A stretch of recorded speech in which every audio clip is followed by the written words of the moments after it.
Selamat malam Bapak Ibu, Ayah Bunda semua di rumah. Semoga kita semua dalam keadaan sehat semua ya. Selamat datang dalam online talk show hari ini. Nah, malam ini kita akan banyak bincang-bincang dengan narasumber kita yang keren-keren tentang bagaimana sebenarnya arahan pemerintah kembali ke sekolah dan belajar di rumah. Nah, kita mau kenalan dulu nih dengan para narasumber kita. Narasumber kita malam ini ada Kamega dari Wahana Visi Indonesia. Selamat malam Kamega, boleh di-open videonya dan boleh menyapa teman-teman semua. Bisa perkenalkan diri juga ya dengan singkat. Ya, terima kasih Kakak Meli. Selamat malam Bapak Ibu yang sudah hadir di sini. Saya Mega, saya di Wahana Visi Indonesia sebagai Education Team Leader. Gitu Kak Meli. Terima kasih Kak Mega. Nah, selanjutnya kita juga mau kenalan dengan narasumber yang keren lagi. Nah, narasumber ini dari Seknas SPAB Kemendikbud, yaitu Mas Jam-Jam. Silakan Mas Jam-Jam di open videonya dan boleh kenalan dengan singkat ya. Perkenalkan namanya, terus bisa cerita sedikit apa sih SPAB itu, Seknas SPAB itu apa sih? Silakan Mas Jam-Jam. Ya, terima kasih Kak Meli.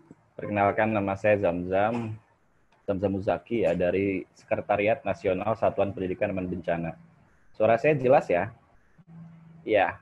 Jelas. Sekretariat Satuan Pendidikan Aman Bencana itu adalah upaya pencegahan dan penanggulangan dampak bencana di satuan pendidikan. Jadi dalam kondisi terdampak bencana dalam situasi darurat maupun pasca bencana ataupun untuk pencegahan dan pengurangan risiko bencananya di satuan pendidikan, kita ada program-program namanya program dikumpulkan ya dalam program Satuan Pendidikan Bencana. Nah, termasuk dengan WVI ini udah cukup banyak ya program yang kita jalin bersama, baik di prabencana maupun penanganan darurat maupun pasca bencana. Ya, tujuan utamanya melindungi semua warga sekolah agar selamat, sehat, kita dapat mengurangi dampak bencana dan lebih baik lagi ketika melewati situasi darurat. Ya. Terima kasih Mas Jam-Jam. Nah, selain Kamega dan Mas Jam-Jam, kita juga punya narasumber lainnya dari Bunda Nini dan Ayah Edo. Dipersilakan open videonya Bunda Nini dan Ayah Edo. Boleh perkenalkan secara singkat. Halo. Selamat malam. Dengar suaranya ya? Dengar. Ya, nama saya Ayah Edo. Saya seorang staf swasta dari sebuah yayasan. Saat ini saya dengan didampingi istri saya. Halo, saya Nini. Saya seorang ibu rumah tangga, punya 2 orang putri yang cantik, satu kelas 5 SD, dan yang satu sekolah terapi berkebutuhan khusus di Pontianak. Terima kasih. Baik, terima kasih Bunda Nini dan Ayah Edo. Selamat malam. Baik, terima kasih. Nah, Ayah Bunda, kita akan mengawali diskusi kita malam ini dengan mendengarkan paparan singkat tentang Wahana Visi Indonesia, juga latar belakang mengapa sih webinar ini diselenggarakan, dan juga akan ada pemaparan tentang program pendidikan apa saja yang dilakukan oleh Wahana Visi Indonesia selama masa pandemi. Nah, dipersilakan untuk Kamega. Terima kasih Kak Meli. Saya izin share screen ya. Oke. Ya, ada peribahasa katanya tak kenal maka tak sayang. Jadi supaya lebih kenal, saya mengenalkan Wahana Visi Indonesia untuk yang belum kenal atau untuk lebih kenalnya lagi yang sudah tahu Wahana Visi Indonesia. Jadi bencana pandemi COVID-19 ini, Wahana Visi Indonesia melakukan respon dalam berbagai sektor seperti kesehatan, perlindungan anak, dan juga kesejahteraan. Untuk program pendidikan sendiri, Wahana Visi Indonesia berada di 14 provinsi, 52 kabupaten kota, dan 656 desa kelurahan mulai dari Indonesia Barat, ada di Nia Selatan, sampai Indonesia Timur di Papua seperti Sentani, Biak, dan Lanijaya. Untuk melakukan respon, tentu WVI perlu berkolaborasi baik dengan pemerintah, dengan institusi-institusi pendidikan dan lembaga pendidikan dari pemerintah, juga dengan lembaga donor dan LSM atau NGO lainnya. Ya, pandemi ini sudah memberikan dampak di berbagai dimensi ya, terutama di bagian kesehatan, di bagian pendidikan seperti kehilangan kesempatan belajar, kehilangan teman, dan kualitas pendidikan menurun. Juga untuk kegiatan bermain, anak-anak menjadi kurang ruangnya untuk berinteraksi, kurang bersosialisasi, dan mungkin ada potensi kecanduan gawai. Lalu juga secara psikososial, kemampuan belajar anak bisa menurun. Semangatnya pun untuk belajar bisa menurun dan untuk ekstrimnya kesehatan mentalnya dapat saja terganggu. Semuanya ini mempengaruhi hak anak, terutama untuk pemenuhan kebutuhan bagi semua anak. Nah, di bulan Mei, Wahana Peace Indonesia sudah melakukan penilaian cepat untuk inisiasi pemulihan dini. Dengan data dasar ini, WVI kemudian menentukan program untuk menjawab kebutuhan dan tantangan yang ada. Untuk akses anak sudah ada 68% anak yang dapat mengakses belajar baik lewat daring dan luring. Berarti masalahnya masih ada 32% lagi anak yang belum mempunyai akses belajar baik luring ataupun daring. Jadi 1 dari 3 anak masih belum punya akses belajar. Dan ini ada yang lain-lainnya ya. Nanti materi ini bisa dibagikan. Nah, ini yang menjadi tantangan belajar anak. 37% menjawab mengatur waktu belajarnya masih kesulitan. Masih 30% yang sulit untuk memahami pelajaran. Untuk akses ada 24% yang punya kendala koneksi internet. 21% masih sulit memahami instruksi guru. Dan 11% menilai tugas terlalu banyak. Jadi yang dibutuhkan anak, 63% adalah buku teks, dan ini semuanya berhubungan dengan akses, baik buku gambar, paket data, dan alat kerajinan atau seni. Terkait pengasuhan dan perlindungan anak, ini satu hal yang menarik, karena rapid need assessment ini dinilai diberikan kepada orang tua dan juga kepada anak. Ada hal yang cukup kontradiksi, orang tua menilai 64% orang dewasa menyatakan sudah melakukan pengasuhan positif tanpa kekerasan. Namun ketika ditanya anak menjawab 61% responden anak masih mengalami kekerasan verbal dan 11% masih mengalami kekerasan fisik. Dari data-data yang ditemukan itu, WVI kemudian merancang program pendidikannya dari bulan April 2020 hingga bulan September 2021. Respon ini terbagi menjadi 2 dengan penerima manfaatnya kepada anak dan juga nanti kepada orang dewasa. Untuk anak adalah peningkatan akses belajar, baik yang cetak maupun daring. Juga ada dukungan psikososial dan kegiatan rekreasi untuk anak. Juga ada webinar untuk orang dewasa, diberikan ada bantuan tunai bagi guru honorer komite yang melakukan kunjungan ke rumah. Dan juga ada serial pelatihan pengasuhan untuk orang tua. Lalu terkait guru, ada beberapa seri pelatihan webinar dengan topik-topik untuk mendukung pembelajaran baik daring maupun luring seperti pelatihan TIK, pelatihan literasi, pelatihan psikososial, dan pembuatan rencana pengajaran. Juga ada diberikan sosialisasi untuk kebijakan-kebijakan atau protokol dari Kemendikbud dan mendistribusikan bahan ajar. Untuk dukungan kebijakan, WVI juga aktif beradvokasi baik di level nasional dan juga di level kabupaten dan provinsi. Nah, ini terkait orang tua, ada beberapa pelatihan, topik pelatihan untuk orang tua, yaitu pengasuhan anak baik usia PAUD, SD, dan juga remaja. Kenapa ya ini penting? Karena orang tua mempunyai peran-peran sebagai penjamin keselamatan dan kesehatan anak. Orang tua juga punya peran untuk mendampingi anak belajar di rumah. Dan juga orang tua mempunyai peran mendukung psikososial anak.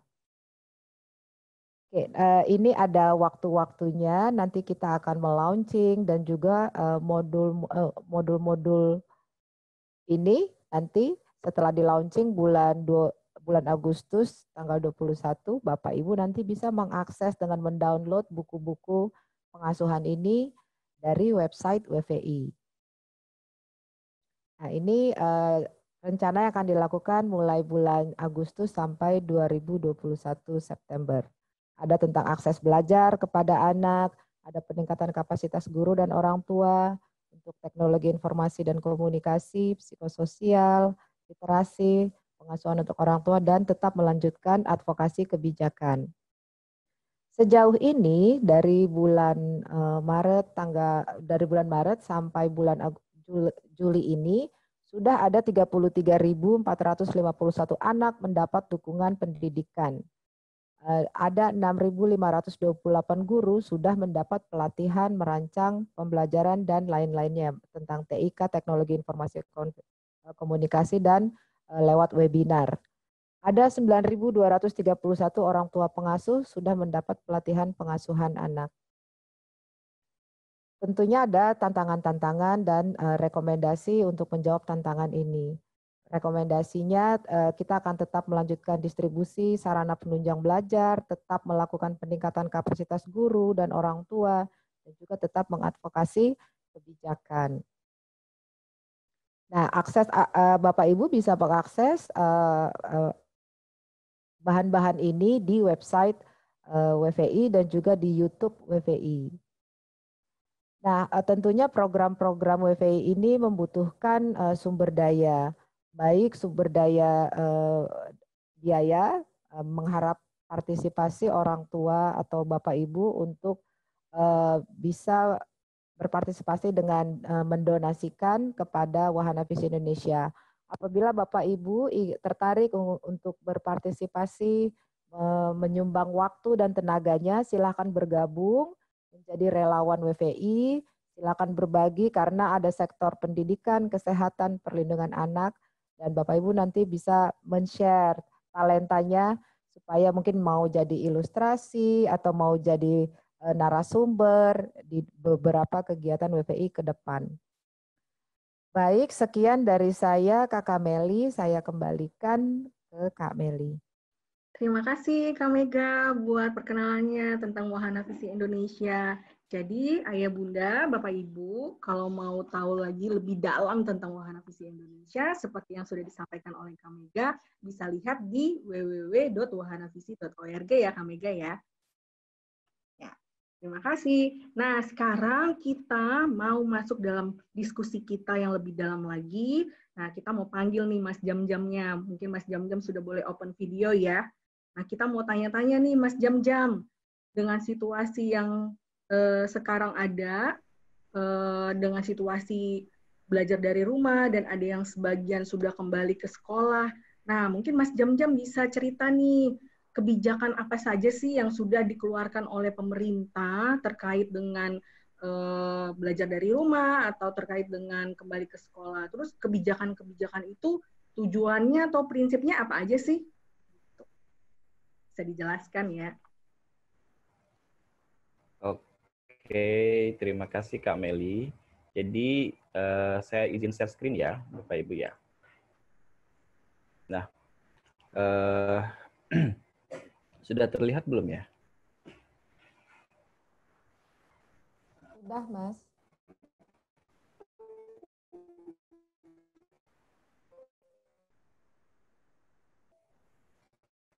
Baik.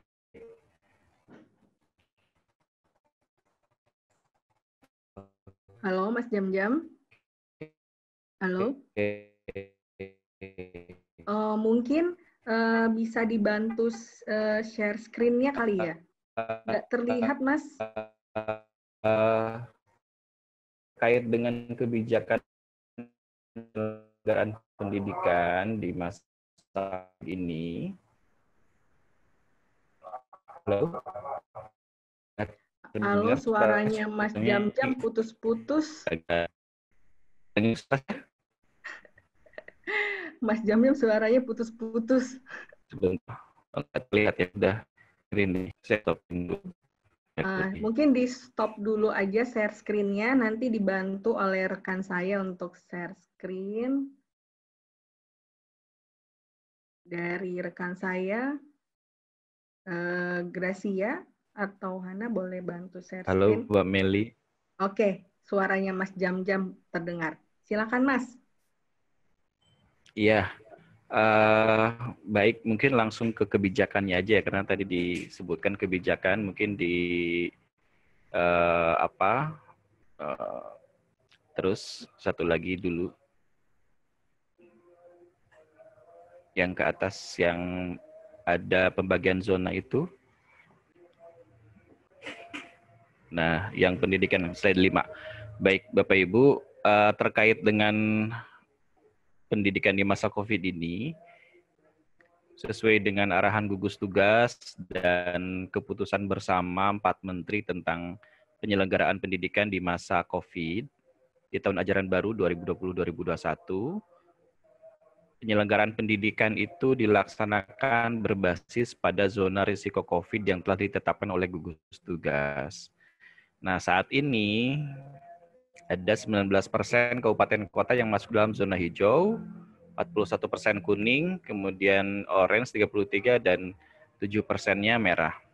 Nah, kalau dilihat dari jumlah satuan pendidikannya, hanya 8% ternyata satuan pendidikannya ada di zona hijau. Kemudian dari jumlah siswanya hanya 7%, sisanya di luar zona hijau. Nah, kebijakannya adalah yang zona hijau itu boleh menyelenggarakan tatap muka di satuan pendidikan. Di luar zona hijau, tetap melanjutkan belajar di rumah sebagaimana yang telah dilaksanakan sejak akhir Maret ya. Jadi Kemendikbud telah mengeluarkan kebijakan pertama bulan Maret waktu itu adalah SE nomor 4, Surat Edaran nomor 4 tahun 2020 tentang kebijakan pendidikan selama masa COVID. Salah satu poin kebijakannya adalah belajar dari rumah. Jadi saat itu seluruh daerah, seluruh sekolah diharapkan belajar dari rumah. Maka itu berlangsung selama 3 bulan hampir kemarin sampai akhir tahun ajaran baru 2019-2020 ya, sampai bulan Juli kemarin. Nah, 13 Juli kemarin minggu lalu nih, karena gugus tugas sudah menetapkan zona-zona dan ada 5 tingkat risiko yang di situ tidak terdampak, tidak ada kasus, rendah, sedang, tinggi, dengan klasifikasi yang tidak ada kasus dan tidak terdampak itu hijau. Nah, itu boleh di situ tatap muka. Nah, dalam pelaksanaannya, tatap muka di satuan pendidikan di zona hijau pun itu ada beberapa pengaturan. Mungkin bisa ke slide selanjutnya ya, di bawah. Nah, pengaturannya adalah siapa yang boleh, Mas boleh dilanjut aja ke slide yang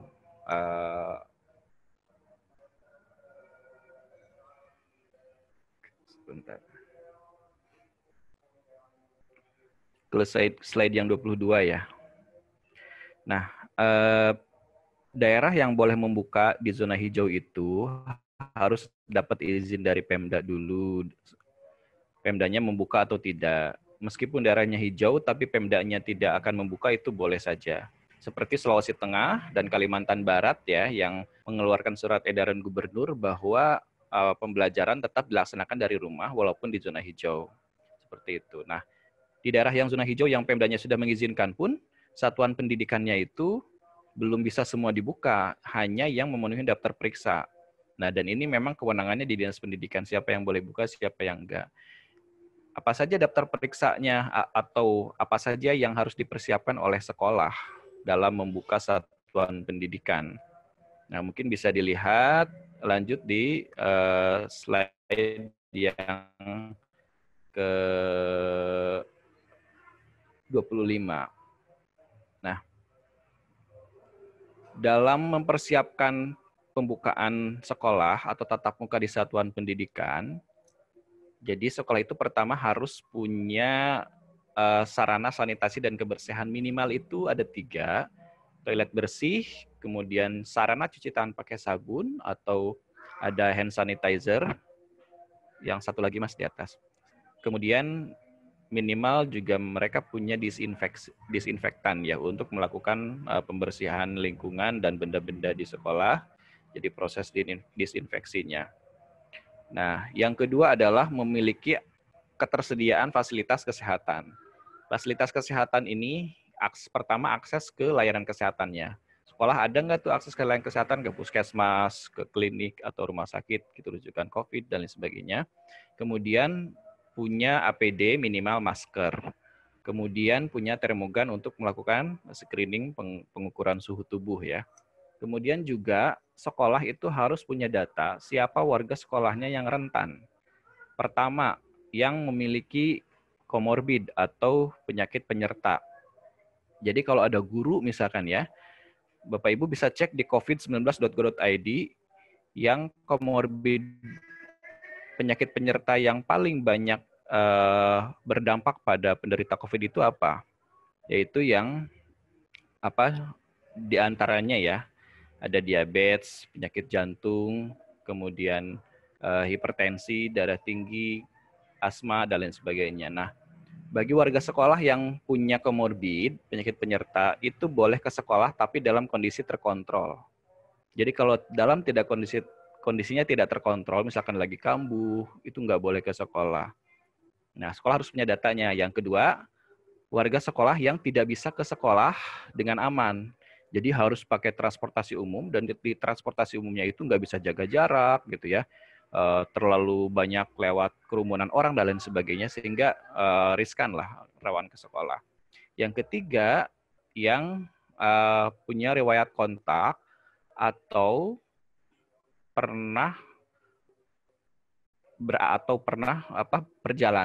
perjalanan dari daerah yang transmisinya tinggi atau daerah zona merah lah, katakan seperti itu. Dan belum menyelesaikan masa isolasi selama 14 hari. Nah, itu juga kelompok rentan. Kejadian kemarin di Kota Pariaman, jadi ada salah satu guru yang baru mengunjungi saudaranya yang sakit gitu ya. Nah, dia kemudian ke sekolah. Nah, ternyata setelah dilakukan rapid kemudian swab, itu guru tersebut positif dan menularkan ke operator. Nah, itu di Kota Pariaman kan hijau, jadi boleh tatap muka saat itu. Nah, itu 13 masuk, tanggal 20 dilakukan ketahuan tes, kemudian langsung ditutup. Jadi, sekolah yang harus punya prosedur, ketika daerah ya, Dinas Pendidikan dan pemerintah daerahnya punya prosedur, kalau ada temuan itu langsung ditutup. Jadi nanti kan zonanya juga berubah, kemudian berarti daerahnya tidak lagi zona hijau gitu, berubah jadi kuning. Jadi sudah ada kasus. Nah, kemudian sekolah juga sebelum membuka adalah ada komitmen dengan seluruh warga sekolah bahwa siap melaksanakan pembelajaran tatap muka dengan aman, dengan menerapkan protokol kesehatan. Nah, bagi sekolah itu harus mengisi daftar periksa. Sekarang sih udah 30 lebih ya, 30% lebih ini data tanggal 20 Juli kemarin. 30% lebih yang sudah mengisi, sekitar 160 ribuan lebih sekolah yang sudah mengisi, bahwa mereka ada yang siap dan tidak siap. Jadi ada yang tersedia, ada yang belum tersedia. Kalau lihat memang data dari keseluruhannya di Dapodik di slide selanjutnya, jadi sarana CTPS di kita tuh memang sih masih mengkhawatirkan. Jadi kalau misalkan berapa persen SD yang punya sarana CTPS minimal 1 per sekolah, itu ada 64%. Berarti ada 35%-an lebih itu belum punya sarana CTPS. Nah, kalau ditarik lagi, sarana CTPS yang cukup, berapa sekolah yang punya sarana CTPS yang cukup? Hanya 17% untuk SD. Yang cukup itu artinya dengan rasio jumlah siswa ya, satu kelas minimal 1 sarana CTPS. Jadi hanya 17% yang punya rasio yang cukup.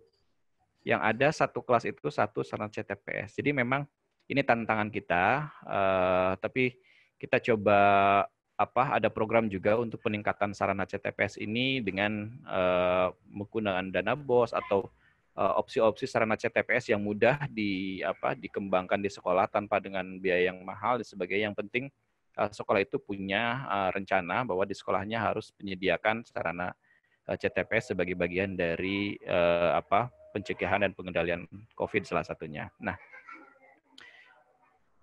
ketika dibuka sekolah ini udah siap gitu ya, udah memenuhi terperiksa, kemudian orang tuanya tidak mengizinkan, orang tua boleh. Jadi sekolahnya sudah buka, orang tuanya itu saya merasa bahwa belum aman nih mengizinkan anaknya ke sekolah, saya mau memilih untuk tetap BDR saja, itu boleh, silahkan. Orang tua tidak dipaksa atau anak tidak dipaksa harus ke sekolah ketika sekolah dibuka.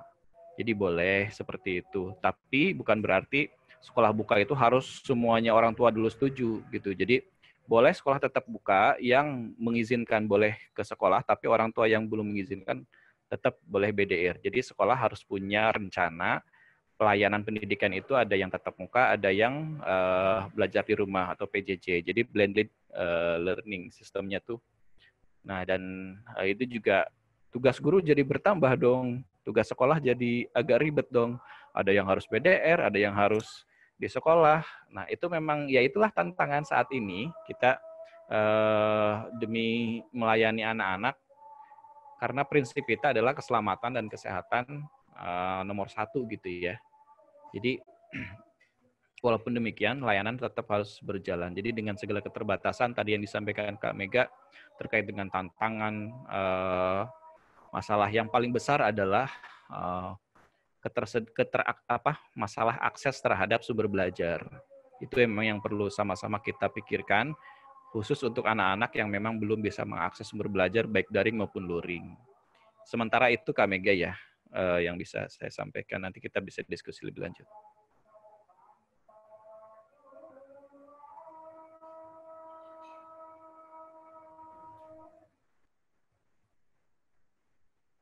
Halo? Halo, suara saya terdengar? Ya, terima kasih Mas Jam-Jam buat pemaparannya. Saya tadi agak koneksinya agak turun.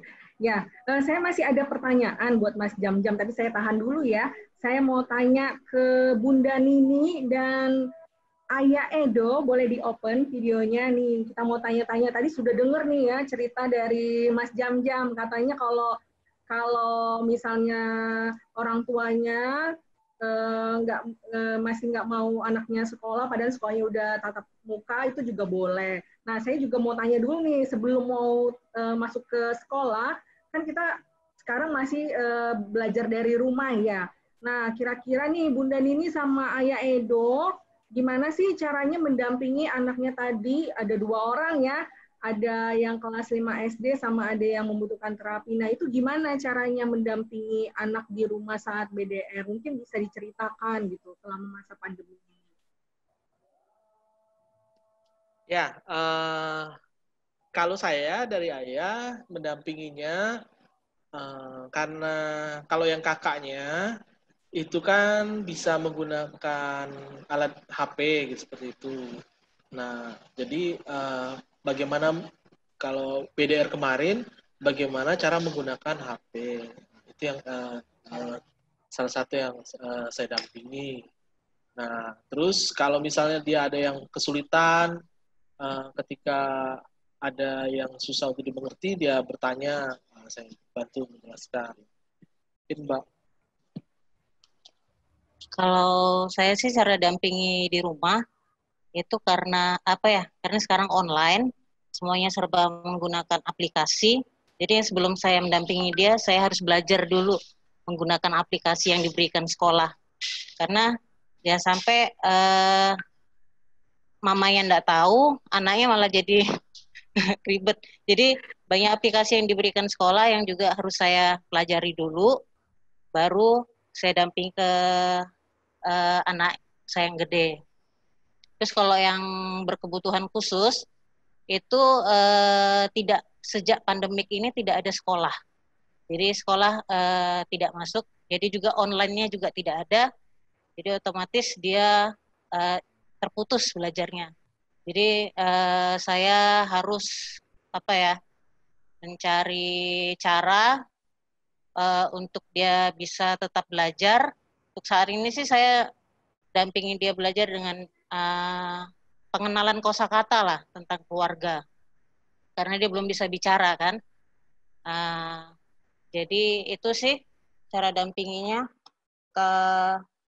Kesusahannya sih ya aplikasi, tapi enaknya sejak ini saya jadi bisa jadi bisa menggunakan aplikasi, bisa membuat video, bisa mengembangkan konten video yang diberikan sekolah gitu. Jadi makin kreatif ya bundanya ya. Iya, memang yang saya tambahkan untuk anak saya yang putri pertama kan SD ya, dia bisa mengikuti. Memang jadi kesulitan buat kami itu untuk putri kami yang kedua karena berkebutuhan khusus kan. Nah kami pun bingung karena sekolah tidak ada memberikan materi jarak jauh, dan kami pun bingung mau mulai seperti apa. Itu jadi kendala buat kami juga ketika untuk putri kedua kami yang berkebutuhan khusus. Nah, putri kedua kami itu kan umurnya 6 tahun. Jadi belum ya, hampir 6 tahun dan sedang kami ajarin yang kosakata A, B, C seperti itu. Pelafalan huruf vokal A, Ya. I, U, E, O, pengenalan keluarga ayah, ya. papi, mami, ya. Iya. Wah, terima kasih kan ini justru pandemi ini Bunda Nini sama Ayah Edo semakin lebih kreatif ya, meskipun memang kelihatan banyak sekali challenging-nya ya dari teknologi, internet, dan segala macamnya. Nah, kembali ke Mas Jam-Jam nih, Mas Jam-Jam. Boleh di-open aja Mas Jam-Jam videonya. Nah, Mas Jam-Jam, Bunda Nini sama Ayah Edo nggak apa-apa ya, kita open video aja nih. Nih Mas Jam-Jam, kalau tadi kan denger nih dari Bunda Nini dan Ayah Edo, katanya ada challenging-nya anaknya yang berkebutuhan khusus, ternyata nggak mendapatkan pembelajaran sama sekali, jadinya di rumah aja. Jadinya orang tuanya jadi lebih kreatif. Sebenarnya saya ingin tanya nih dari Kemendikbud sendiri, untuk mendukung program belajar dari rumah itu, apa saja sih program-programnya? Nah, mungkin ada salah satu program juga yang bisa membantu seperti Bunda Nini dan Ayah Edo untuk anak-anak yang berkebutuhan khusus. Boleh diceritakan nggak, Mas Jam-Jam, program-program dari Kemendikbud itu apa aja yang boleh diakses sama orang tua? Iya, terima kasih Kak Meli. Fasilitasi pembelajaran jarak jauh, memang kita kerjasama ya sama penyedia pembelajaran daring, mulai dari Google, Microsoft, Ruang Guru, dan berbagai platform online lah. Itu yang secara daring. Nah, yang luring memang kita ada spesifik belajar dari rumah melalui TVRI. Di TVRI itu mungkin bisa dibantu slide juga, di slide juga ada sebenarnya. Di slide yang ke... Mungkin Kak Cia boleh atau Kak Hana boleh bantu. Di slide yang ke-15 ya. Nah, untuk yang belajar dari TVRI itu dari jam 8 sampai jam 11 itu untuk berbagai jenjang. Kemudian ada terkait pengasuhan. Ada terkait pengasuhan yang 15 ya. Nah, terkait pengasuhan yang TVRI coba di 16. Yang TVRI di 16 itu di slide 16. Jadi dari jam 8 sampai jam 10, kemudian dari jam 10.30 sampai jam 11 itu terkait ada pengasuhan. Di situ juga ada yang untuk penyandang disabilitas, yang untuk pendidikan khusus ya. Nah, kalau terkait dengan spesifik peningkatan kapasitas pendidik, orang tua, Pempat TK TKLB, jadi itu pusat peningkatan kapasitas guru terutama untuk TK dan pendidikan luar biasa, itu tiap harinya ada webinar. Bisa dicek di di media sosialnya Pempat TK TKPLB, itu setiap hari pasti ada terkait dengan apakah media belajar untuk yang beragam disabilitas, misalkan untuk tunanetra menggunakan media audio ya, kita ada radio edukasi, kemudian juga kerjasama dengan RRI. Nah, untuk yang memang yang spesifik seperti untuk anak autis, untuk yang disabilitas mental, tunagrahita, intelektual gitu ya, itu juga ada beberapa sesi-sesi yang bisa ini. Kemudian kami sedang menyusun memang secara spesifik panduan khusus untuk yang BDR, belajar dari rumah, untuk yang penyandang disabilitas. Itu mungkin dalam 2 minggu ke depan udah bisa di-share. Tapi intinya fasilitasi pembelajaran jarak jauh ini kita maksimalkan gotong royong ya. Jadi memang dari sisi expertise perguruan tinggi, profesional, terapi, psikolog dan sebagainya itu juga banyak yang punya fokus di sini. Kita fasilitasi itu dalam bentuk pedoman penyediaan media ajar yang bisa aksesibel untuk berbagai ragam disabilitas. Kemudian juga mungkin nanti Bapak Ibu bisa cek di Guru Berbagi maupun di Bersama Hadapi Corona, itu ada konten-konten yang terkait dengan salah satunya untuk pembelajaran untuk penyandang disabilitas. guruberbagi.kemdikbud.go.id itu memuat rancangan pembelajaran selama masa pandemi ini, baik daring maupun luring, untuk berbagai jenis mata pelajaran. Jadi bisa dicek di situ. Saya lihat sih yang download itu udah ada 5,5 juta orang yang download ya untuk yang konten-kontennya. Udah cukup banyak juga. Jadi itu media kayak crowdsourcing dari guru oleh guru, jadi guru bisa mengupload berbagi praktek baiknya ke guru lain gitu. Nah ini juga satu lagi mungkin kerjasama dengan orang tua memang penting.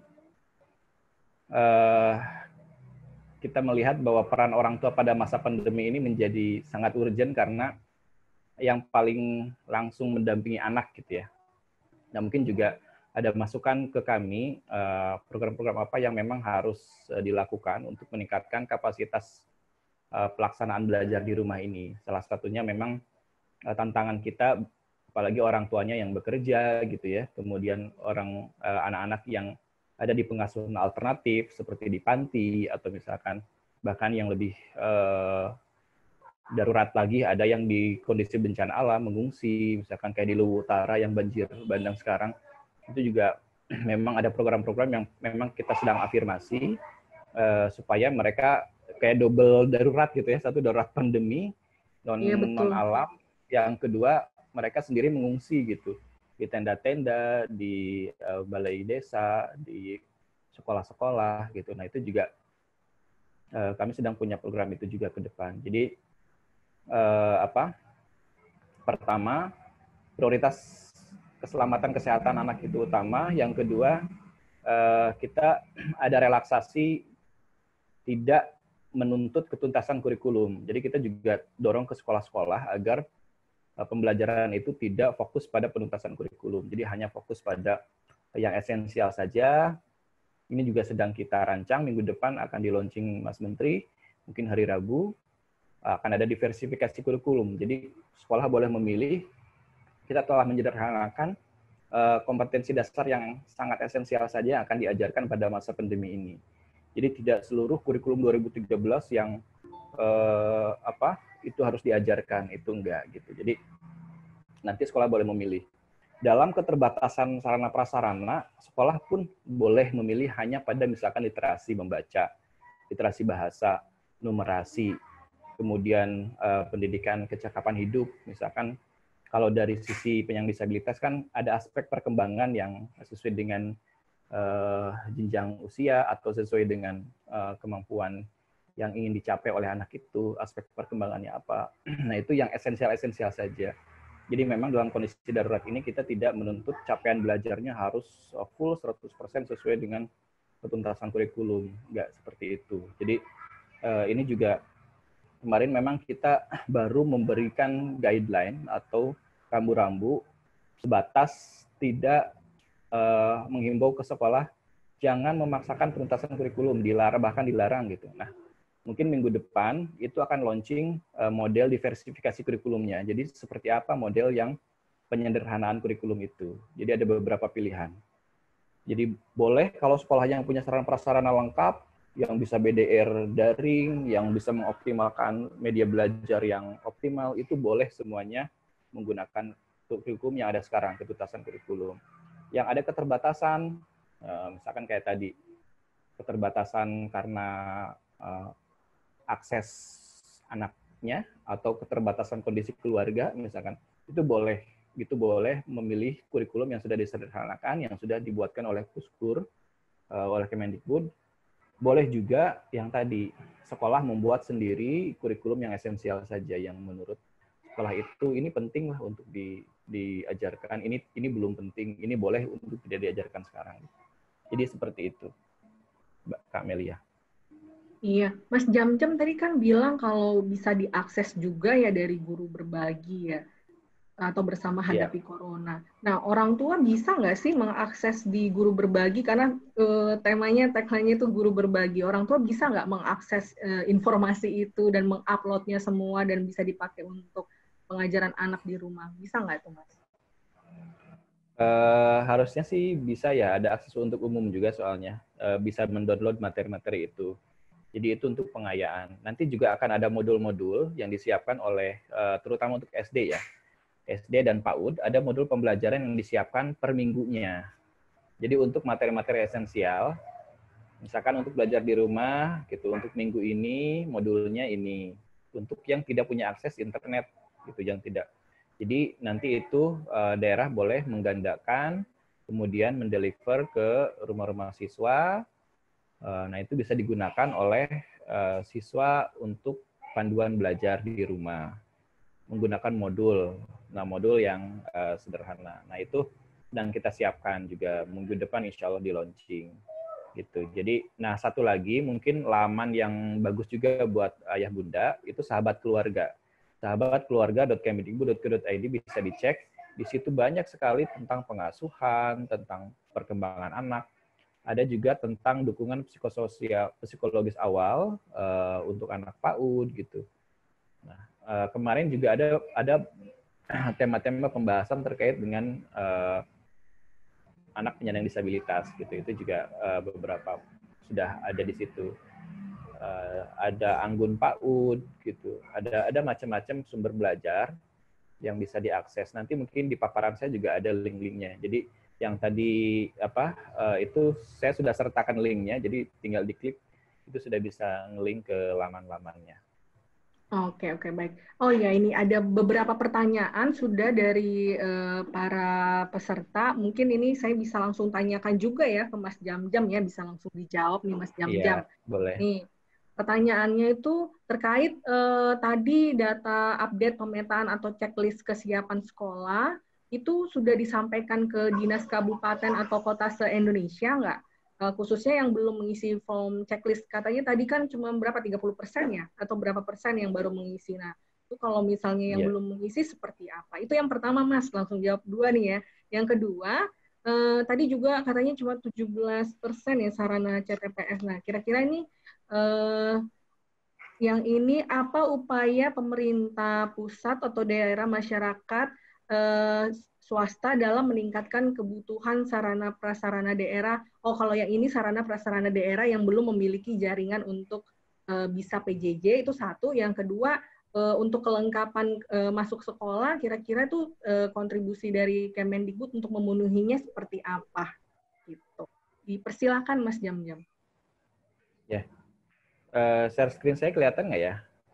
Kelihatan, Mas. Nah, jadi Bapak Ibu bisa dicek di data.kemendikbud.go.id di kesiapan belajar, di googling juga akan keluar tentang kesiapan belajar. Itu kami punya dashboard. Dashboard itu memuat persentase yang sudah mengisi, yang belum. Nah, ini juga dinas ini open, bisa buka, dan kami juga sudah sampaikan ke dinas link ini supaya dicek gitu. Dan kita punya data sampai ke tingkat satuan pendidikan.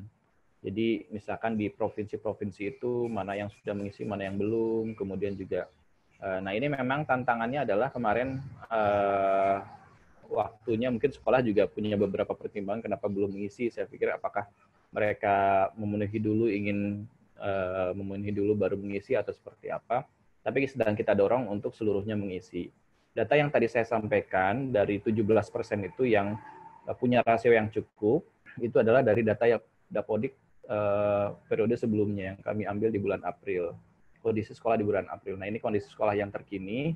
Mudah-mudahan sih sebenarnya 3 bulan kemarin banyak awareness yang muncul ya dengan pandemi ini bahwa sekolah itu sarana kebersihan, sarana CTPS itu wajib gitu untuk ada. Saya pikir sih mungkin 3 bulan kemarin cukup membuat orang sadar bahwa itu penting. Mungkin sebelumnya nggak terlalu dipikirkan mungkin. Nah sekarang itu jadi pembelajaran menjadi penting, dan mudah-mudahan dalam beberapa bulan ini semua sekolah sudah giat untuk menyiapkan itu, sehingga mungkin kalau nanti kita lihat ketercapaiannya setelah 2 bulan sampai Agustus, pengisiannya seperti apa, itu bisa kelihatan.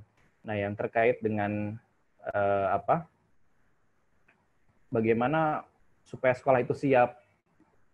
Nah, ini dari sisi Kemendikbud memang ada anggaran untuk peningkatan kapasitas PHBS itu ya. Salah satunya sarana CTPS, kemudian juga terkait dengan sanitasi.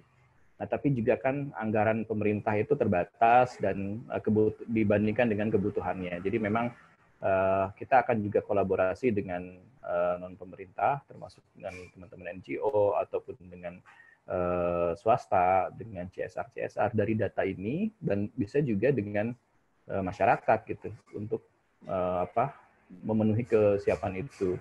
Saya pikir memang ini saatnya lah untuk kita gotong royong bareng-bareng untuk kepentingan terbaik anak. Yuk kita lihat di sekolah terdekat, minimal sekolah anak kita sudah siap belum. Bapak Ibu cek di sini di datanya, bahkan ada spasialnya, bisa dilihat di daerah Bapak Ibu mana yang sudah siap atau sekolah saya sudah siap atau belum. Kalau saya misalkan punya ide atau apa, juga bisa disampaikan ke sekolah terkait dengan saya ada ide nih yang cukup mudah untuk dilakukan untuk opsi sarana CTPS itu nggak harus mahal gitu, tapi yang penting bisa gotong royong bareng-bareng, itu juga bisa dilaksanakan oleh teman-teman semua gitu di sini. Tadi satu lagi pertanyaannya, kalau yang terkendala dengan sarana jaringan untuk PJJ itu gimana, Mas? Ada nggak programnya pemerintah untuk membantu adik-adik kita nih? Ya, pertama kalau yang kendalanya di jaringan internet, memang kita ada alternatif di televisi ya, melalui televisi. Nah, kalau misalkan tidak juga punya televisi, tidak punya listrik, atau tidak ada listrik, atau tidak ada televisi, tidak ada radio, nah mau nggak mau kita harus kejar dengan bahan ajar yang cetak gitu. Nah, ini juga sedang disiapkan modul-modulnya. Nah, mudah-mudahan kita bisa juga mendorong pemerintah daerah untuk mencetak modul itu dan mendistribusikan ke rumah-rumah siswa yang memang masih harus belajar dari rumah gitu. Jadi ini juga memang nanti dalam pelaksanaannya tetap implementasinya perlu juga gotong royong dengan semua pihak, dengan Pemda, dengan non-pemerintah, mungkin juga dalam hal pendistribusiannya atau dalam hal perbanyakan media atau modulnya gitu. Kemudian juga bisa pendampingan belajarnya. Nah, karena di banyak daerah sekarang sudah banyak guru-guru yang punya inisiatif untuk melakukan guru kunjung kan. Ada guru mengunjungi satu siswa yang punya laptop, yang lainnya, yang siswa terdekat itu ikut belajar di rumah itu. Tentunya dengan protokol kesehatan, jaga jarak. Banyak dokumentasi yang masuk ke kami seperti itu. Nah, memang kita tidak menyarankan untuk pembelajaran tatap muka di daerah zona kuning, orange, merah ya. Tapi mungkin guru kan tidak punya pilihan lain daripada anaknya, misalkan kayak kemarin, daripada di Aceh misalkan, daripada anak saya main ke sungai gitu, tidak terkontrol, saya juga harus kerja. Nah, ada guru yang mau untuk melakukan pembelajaran seperti itu, maka orang tua juga mengizinkan. Nah, tapi tetap itu kan tetap perlu kontrol ya, perlu kontrol dari orang dewasa. Jangan sampai itu jadi media penyebaran virusnya. Jadi tetap perlu penerapan protokol kesehatan. Jadi terkait dengan tidak punya akses jaringan, maka pembelajaran harus dilaksanakan secara luring. Luring itu membutuhkan media belajar minimal buku. Kemarin di tahun ajaran baru, jadi buku-buku yang ada di sekolah yang tidak punya anak-anak tidak punya HP, tidak punya laptop, itu banyak sekolah yang mengirimkan buku di perpustakaannya ke rumah-rumah siswa. Nah, dan itu seminggu 2 kali guru itu mengunjungi siswa itu memberikan tugas terstruktur gitu. Itu juga bisa dilakukan sebenarnya. Jadi asal tadi ya tetap ketika ada pertemuan atau melakukan perjalanan, protokol kesehatan itu wajib dilaksanakan. Nah, kalau yang punya akses tapi nggak punya daya beli paket kuota nih, Mas. Misalkan tadi ada beberapa data yang keluar, aduh saya nggak bisa belajar karena nggak punya dana untuk beli paket data misalnya. Ada nggak program Kemendikbud terkait dengan paket data ini? Kalau untuk membeli pulsa, sekolah bisa mendata siapa siswa yang tidak punya kemampuan itu. Dan dari data itu, sekolah bisa menggunakan dana BOS. Dana BOS digunakan untuk membeli pulsa, baik untuk guru maupun untuk siswa. Jadi itu yang kebijakannya. Kemudian juga kita kerjasama dengan penyedia provider ya. Jadi untuk beberapa platform online pembelajaran daring itu memang sudah dikasih kuota gratis 30 GB per bulan. Kemudian juga jadi beberapa itu kayak rumah belajar, kayak ke Google Classroom, itu beberapa sudah per Ruang Guru gitu, dan ke Zenius, itu sudah disediakan kuotanya. Nah, kita juga memang sedang kerjasama mendorong lagi kerjasama untuk peningkatan perluasan akses itu dengan adalah dana-dana CSR dari mereka itu digunakan untuk itu. Kemudian satu lagi kemarin banyak juga praktek baik yang berjalan di masyarakat itu adalah donasi HP. Jadi banyak masyarakat yang melakukan gerakan HP-HP yang masih bisa dipakai tapi tidak terpakai karena udah banyak mungkin HP-nya, itu banyak yang punya inisiatif memberikan ke siswa-siswa yang tidak punya HP. Nah, bisa juga digunakan model perwalian. Jadi misalkan saya punya anak didik atau punya anak asuh, siapa nih di daerah kita yang nggak mampu daya belinya. Jadi tiap bulan saya punya rezeki itu berbagi. Saya mau beliin pulsa aja tiap bulan paket data udah 100.000 buat anak itu belajar gitu. Yang tadi kan berbagi HP, yang satu lagi berbagi berbagi pulsa gitu.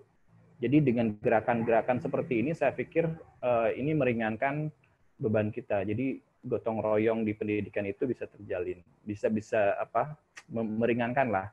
Karena kalau dari hanya mengandalkan pemerintah dengan birokrasi, dengan administrasi, saya pikir tidak akan terselesaikan dengan cepat, tapi bisa dibantu dengan model seperti itu, model gotong royong seperti itu. Jadi itu ya, kalau dari sisi regulasi, dari sisi bagaimana kita mendorong provider untuk bisa murah lah, bisa menyediakan afirmasi misalkan dari mereka itu ada nggak yang murah gitu, paket data itu 50% gitu, khusus untuk kalau dia misalkan pelajar gitu, atau misalkan untuk kebutuhan pembelajaran. Nah, itu juga kita sedang dorong dengan baktinya Kominfo. Tapi dari sisi itu ya regulasi, dari sisi dukungan sistem, satu lagi dari sisi support masyarakat kayak tadi gerakan-gerakan yang gerakan berbagi HP, berbagi pulsa, berbagi kuota, itu saya pikir bisa membantu. Iya, baik. Terima kasih Mas Jam-Jam untuk penjelasannya. Nah, kita mau kembali ke Bunda Nini dan Ayah Edo nih. Ini ada pertanyaan juga dari bunda-bunda lainnya yang hadir di sini. Nah, mereka bertanya nih, bagaimana sih cara mengatur jadwal belajar anak di saat pandemi ini? Kan pagi udah sibuk dengan menyelesaikan dari sekolah, terus cara belajarnya anak-anak supaya nggak bosan. Nah, mungkin Bunda Nini sama Ayah Edo punya tips mengatur belajar anak-anak di rumah seperti apa di masa pandemi ini, dan supaya nggak bosan itu anak-anaknya seperti apa? Saya pertanyaan. Pertanyaannya, gimana cara mengatur jadwal belajar anaknya Bunda Nini sama Ayah Edo di masa pandemi ini? Terus gimana sih caranya supaya anaknya nggak belajarnya itu nggak bosan? Kan pagi-pagi sudah sibuk tuh ya Bunda Nini dan Ayah Edo ya. Nah, itu gimana tuh caranya mengaturnya? Mungkin bunda-bunda yang lain butuh tips nih. Nggak ada tips sih, yang sharing aja ya. Silakan. Kalau pagi kan itu sekarang anak-anak udah sekolah online ya. Jadi kalau anak saya yang pertama itu jam 8 itu udah masuk online itu sampai jam 10.30. Jadi karena dia sudah terbiasa pegang HP dan aplikasi, jadi itu bisa saya tinggalkan. Nanti kalau misalnya sudah selesai ada kesulitan atau ada tugas, biasa sih yang dia kesulitan itu kadang upload gitu. Itu akan saya dampingi. Kemudian setelah itu sih setelah itu udah sih kita ndak repot lagi kan.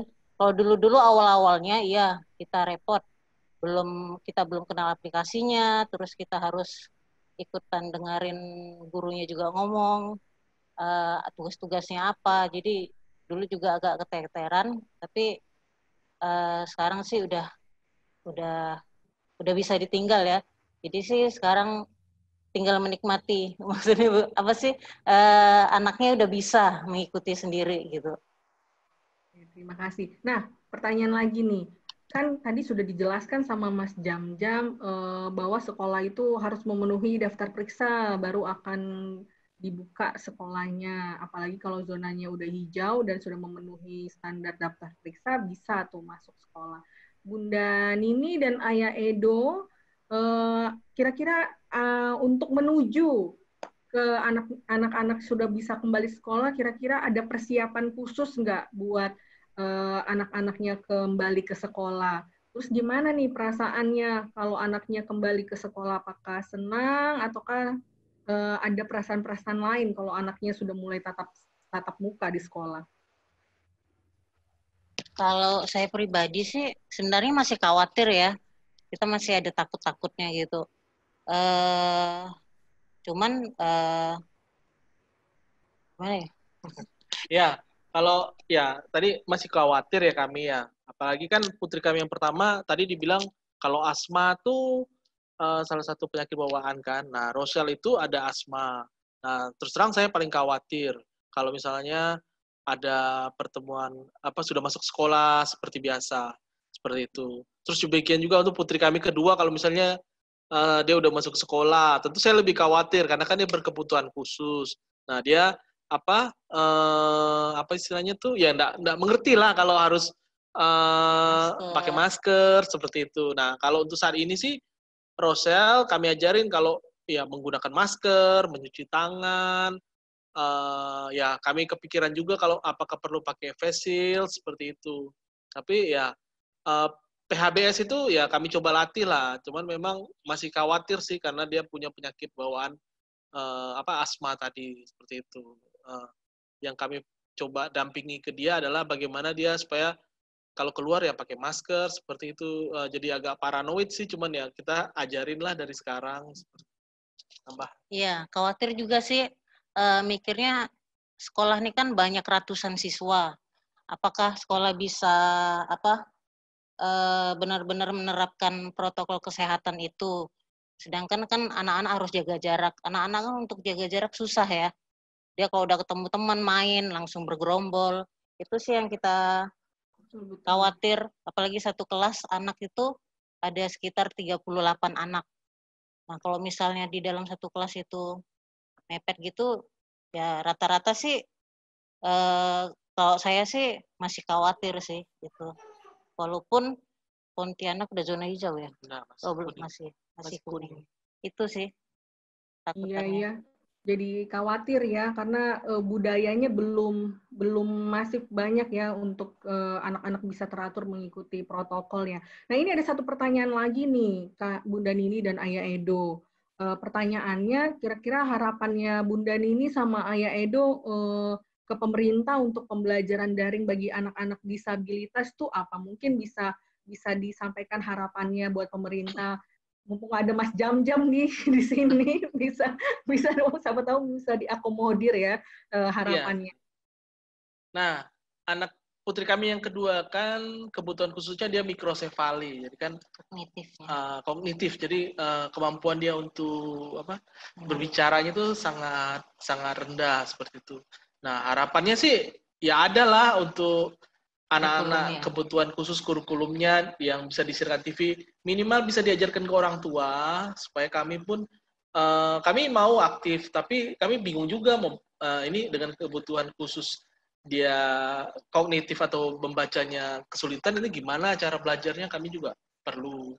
Nah, mungkin harapannya adalah kurikulumnya. Iya, terima kasih Bunda Nini. Mas Jam-Jam, itu satu usulan dari Bunda Nini dan Ayah Edo terkait dengan kurikulum khusus untuk anak-anak yang berkebutuhan khusus, mungkin bisa dibuatkan satu kurikulum yang bisa dipakai dan mungkin bisa diajarkan buat orang tua ya. Nah, kemudian kita masih ada lagi nih Bunda Nini dan Ayah Edo. Tadi dalam masa belajar dari rumah ini dan masa persiapan kita kembali ke sekolah, kira-kira tadi apa saja yang sudah dikomunikasikan dengan gurunya mungkin terkait persiapan ke sekolah? Ada nggak komunikasi itu dengan guru-gurunya di sekolahnya Rosal dan Rasan ya? Persiapan untuk sekolah? Yes, persiapannya untuk masuk sekolah. Untuk saat ini sih belum ada sih. Kita saat ini masih pembelajaran online. Belum ada info akan ada sekolah tatap muka. Berarti saat ini masih belajar dari rumah ya? Iya. Komunikasi dengan gurunya sih melalui WA group. Ya. Jadi orang tua itu semuanya di sekolah itu memfasilitasi semua tergabung dalam satu grup. Misalnya kelas 5, ada grup kelas 5, seperti itu. Jadi komunikasinya itu sementara. Jadi informasi-informasi pun sebenarnya dari guru-guru, dari sekolah itu orang tua bisa dapat ya informasinya. Ya, baik. Nah, kalau dari Mas Jam-Jam sendiri, Mas Jam-Jam tadi sempat lockout ya. Kembali lagi nih. Mohon maaf. Tadi usulan dari Bunda Nini dan Ayah Edo itu ada kurikulum khusus untuk mungkin juga kurikulumnya itu bisa nanti diajarkan buat orang tuanya seperti Bunda Nini dan Ayah Edo ini, sehingga mereka pun bisa mengajarkan anaknya.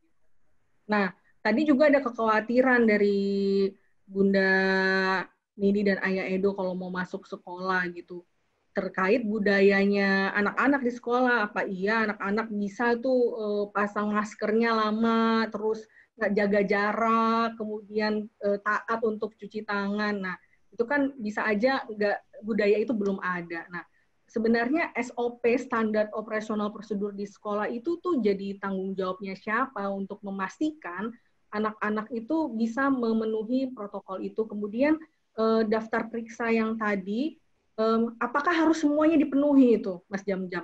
Kalau misalnya cuma 1, 2, 3 aja, apakah sudah bisa tuh diizinkan untuk buka sekolah atau seperti apa nih, Mas Jam-Jam?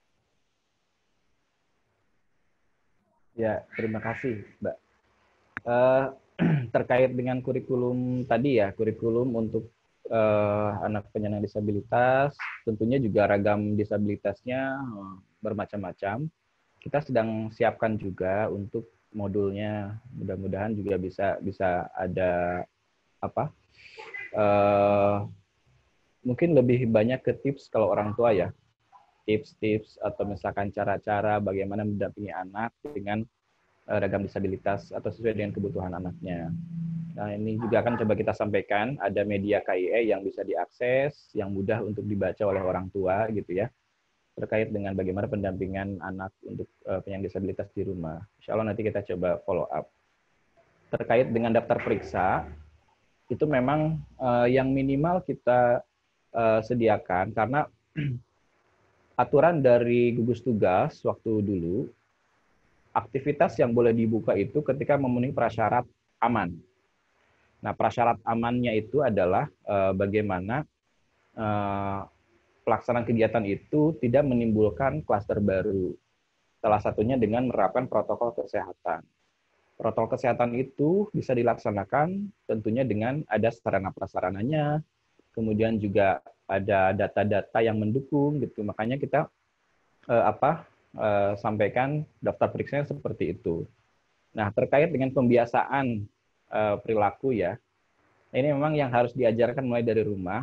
Jadi kan pemahaman anak itu harus dibuka atau diajak diskusi, berdialog untuk memahami kondisi dan memahami apa yang terjadi sebenarnya dengan COVID ini, cara meresponnya, cara mencegahnya, kemudian bagaimana ketika kita di keluar rumah, di tempat umum, di tempat publik. Nah, itu juga yang perlu diajarkan.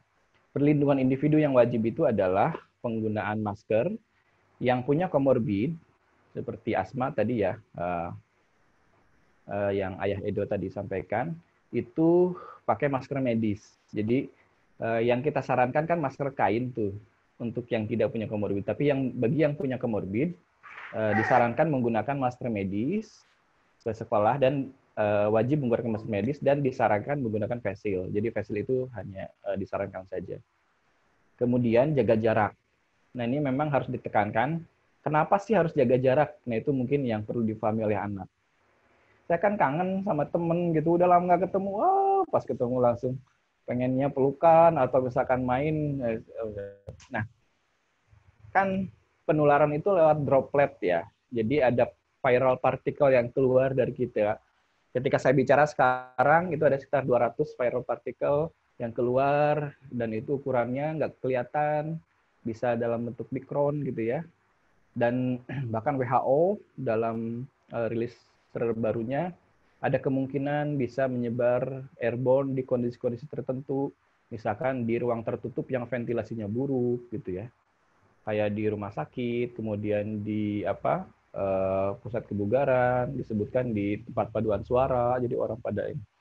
Nah, yang ventilasinya buruk. Jadi ketika nanti di sekolah pun, maka pengaturan-pengaturan tentang jaga jarak itu, satu sekolah misalkan satu kelas ada 25-30 untuk SD ya. Itu maksimal itu 18 orang. Jadi satu bangku itu satu orang, dan ada jarak antar bangkunya 1,5 meter. Nah, dan itu juga sudah diatur dalam SKB kita. Jadi tadi pakai masker dalam setiap kondisi, kemudian jaga jarak, dan rutin untuk cuci tangan pakai sabun. Makanya harus tersedia sarana TPS dengan air mengalir ataupun dengan cairan cairan hand sanitizer ya, atau cairan pembersih tangan. Nah, kenapa harus cuci tangan? Nah, itu juga perlu disampaikan ke anak. Kenapa sih harus sering-sering cuci tangan gitu? Karena kita bisa saja di perjalanan atau di mana memegang benda gitu ya. Di benda itu bisa saja bisa hinggap virus-virus itu, sehingga kita memegang. Kemudian biasa kan kita suka gatal ya, pengen ini, pengen itu, makanya kita kayak pakai masker nggak boleh memegang. Etika pakai masker juga harus diajarkan dengan baik, cara menggunakan masker yang baik seperti apa gitu. Nah, dan yang paling penting bagi anak kan, anak itu mengerti kenapa gitu harus seperti itu. Nah, mungkin bukan hanya anak ya, orang dewasa juga harus diajarkan kenapa sih saya harus seperti ini, harus seperti itu, sehingga bukan hanya masalah kamu harus kayak gini gitu. Jadi kalau anaknya nggak sadar kan dia nggak akan pernah bisa aware gitu, nggak akan pernah bisa mandiri untuk bisa melakukan itu. Jadi motif untuk melakukan jaga jarak, untuk kemudian mencari cara gitu ya, kalau anak TK kan mencari cara dengan cara yang menyenangkan, atau anak SD kelas rendah mencari cara dengan cara yang menyenangkan. Kita nggak boleh pelukan, tapi ganti dengan yang lain, misalkan menepuk dada, atau misalkan dari jauh gitu ya. Atau bagi yang tuli kan tepuk itu bisa macam-macam lah, guru kreasi, orang tua berkreasi. Yang penting kita menghindarkan ada kontak fisik, ada kerumunan gitu ya. Makanya 2 bulan pertama setelah masuk itu, kantin belum boleh buka, kegiatan olahraga juga belum boleh buka. Selain KBM itu nggak boleh buka. Kemudian titik penjemputan, kemudian juga sebelum masuk harus ada screening, kemudian setelah ada etika ketika masuk rumah, setelah dari luar itu seperti apa, itu juga dibahas. Misalkan seluruh pakaian segala macam harus langsung di tempat untuk dicuci, kemudian kita bersihkan badan, cuci mandi dan sebagainya. Benda-benda didisinfeksi gitu ya. Nah itu juga harus dilakukan protokol kesehatannya. Sehingga pembiasaan itu saya pikir akan bisa, anak-anak itu akan bisa kita dengan pertama dibiasakan tauladan dari orang dewasanya, kemudian juga ada pengawasannya gitu ya, ada pengawasan dari guru, dari orang dewasa sekitar, kemudian juga ada media-media kayak yang menarik untuk anak yang selalu diingatkan untuk tetap pakai masker dengan benar, jaga jarak, gitu, kemudian sebagainya. Ya, itu memang kan tantangan terbesar kita kan perubahan perilaku ya, perubahan perilaku itu.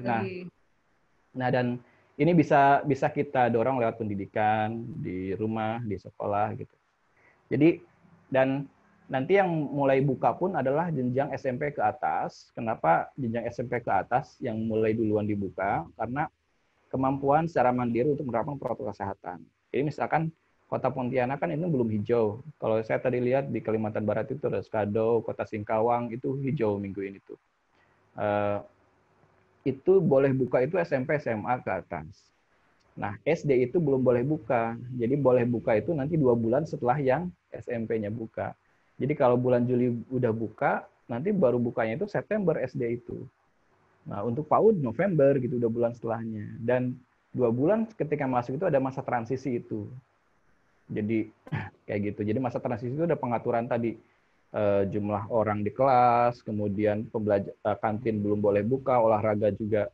Olahraga yang menggunakan banyak benda ya, pegang benda bersamaan, main bola misalkan, atau main kasti yang menggunakan alat-alat bareng.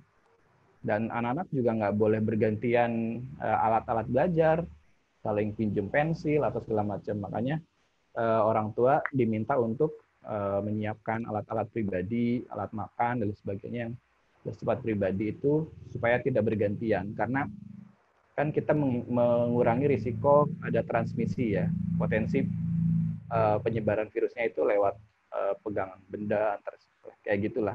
Jadi itu semua diatur dan sekolah harus paham kenapa pengaturan itu harus ketat, karena protokol kesehatan itu wajib untuk mencegah dan mengendalikan penyebaran virusnya. Jadi kita mendorong kegiatan tetap bisa terlaksana tapi dengan aman gitu. Saya pikir itu. Kan berarti utamanya adalah pembiasaan di rumah ya, Mas Jam-Jam ya. Ya, mulai dari rumah. Iya, dimulai dari rumah ya. Bagaimana membiasakan anak-anak, bahkan orang dewasa sendiri ya, harus bisa dibiasakan dengan ini kebiasaan-kebiasaan baru ya. Kebiasaan baru. Mas Jam-Jam tadi sempat mengatakan disarankan guru kunjung kalau bisa jangan gitu ya. Sarannya gitu kan ya tadi ya. Kalau bisa jangan, cuman kan memang di konteks beberapa daerah kan emang sulit. Kemudian peraturan dari SKB 4 Menteri bahwa baru zona hijau yang boleh buka sekolah, dan itu pun harus memenuhi daftar periksa tadi kan. Nah ini ada pertanyaan, Mas Jam-Jam, dari seorang guru dan unsur yayasan di salah satu kota, di kota Bandung, dia mau minta pencerahannya dari Mas Jam-Jam nih. Saat ini mereka melaksanakan PJJ atau BDR, dan beberapa orang tua siswanya itu sebagian besar dua-duanya tuh bekerja gitu. Dan mereka mengeluhkan nggak ada anaknya yang bisa mendampingi. Jadi mereka mengusulkan tuh, kalau nggak salah Bandung mungkin belum hijau ya Mas ya, masih merah ya. Mereka orang tuanya mengusulkan untuk tatap muka tapi sembunyi-sembunyi Mas. Oh iya. Ini pertanyaan nih dari salah satu seorang guru. Nah, di satu pihak guru ini memaklumi kondisi para orang tua yang tadi ya kesusahan untuk mendampingi anaknya karena dua-duanya bekerja, anaknya di rumah belajar kan. Namun kalau misalnya nggak ada siswa, akhirnya orang tua tidak mau anaknya sekolah, nah guru-guru ini khawatir gitu, siapa yang mau menggaji mereka, karena mereka dari yayasan kan. Terus di pihak lain nggak mau mengambil resiko juga melanggar ketentuan yang ditetapkan oleh pemerintah ini. Nah, guru ini mengusulkan apakah bisa ada pihak Kementerian Tenaga Kerja ikut membuat kebijakan terkait solusi ini gitu, bukan hanya dari SKB 4 Menteri itu, tapi juga dari Menteri Tenaga Kerja, karena ya tadi ya ada isu tadi kemungkinan orang tuanya yang nggak mau sekolahkan anaknya akhirnya nggak ada uang sekolah lagi dan gurunya nggak dapat gaji gitu. Gimana tuh Mas Jam-Jam? Ya, ini memang salah satu dampak adalah penurunan kesejahteraan ya, karena banyak orang tua yang nggak mau membayar SPP karena merasa anak saya yang ngajar adalah saya, bukan guru gitu. Jadi bahkan banyak daerah yang sekolah yang mengurangi kan SPP-nya juga. Itu pertama, kita di BOS memang boleh digunakan untuk menggaji guru ya.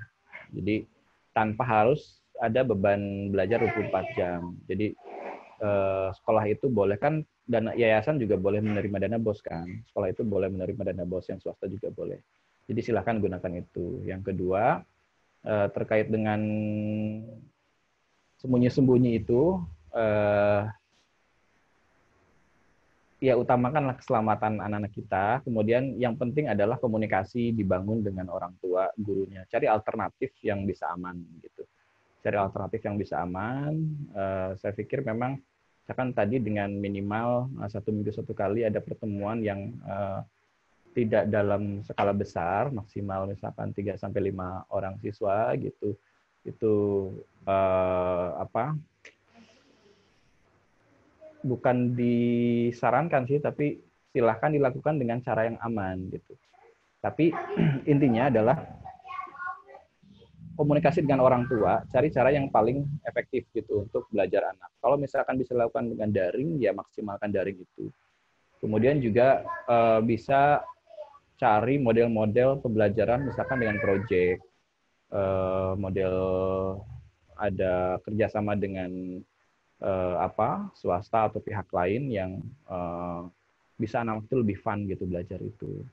Jadi ada rekreasi yang secara daring atau apalah gitu. Itu bisa kreatif, apalagi di Bandung saya pikir guru-gurunya cukup kreatif dan fasilitasnya tersedia. Jadi tidak ada alasan untuk kayak terkendala, tidak ada jaringan atau sebagainya. Kecuali memang anaknya nggak, orang tuanya dari kalangan tidak mampu gitu, itu bisa dilaksanakan seperti itu. Jadi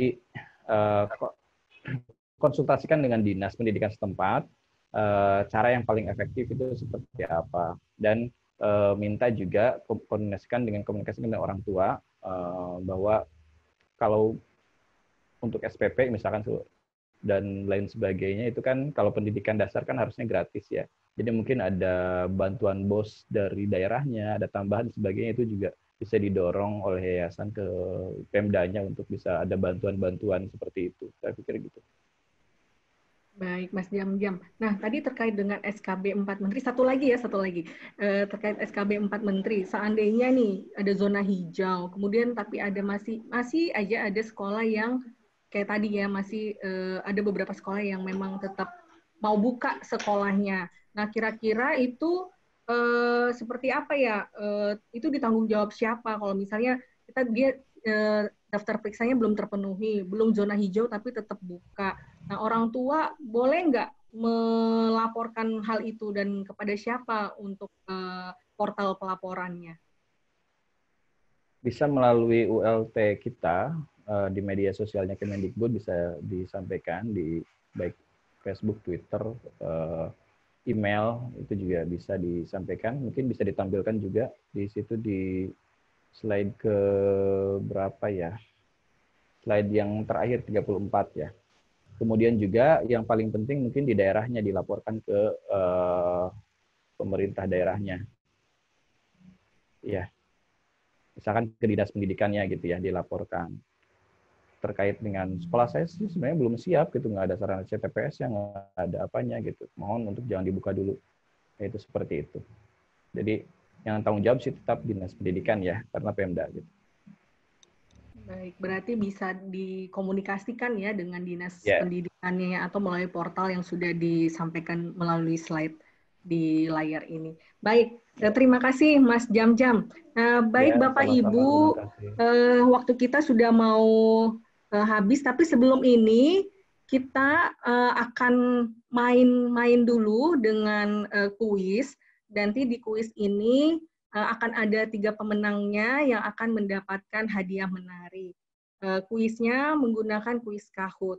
Untuk Mas Jam-Jam mungkin boleh lihat kolom Q&A sambil kita kuis. Mas Jam-Jam boleh lihat kolom Q&A dan boleh mengetik jawaban untuk pertanyaan-pertanyaan dari para partisipan dengan mengklik type and share dan langsung menjawab di kolom Q&A. Nah, Bapak Ibu, kita akan main-main sebentar ya sebelum kita akan tutup kegiatan online talkshow kita hari ini. Saya akan share screen. Sebentar, kita akan main-main sebentar. Silakan siapkan handphonenya atau sarana yang lain. Oke. Kita akan bermain Kahoot.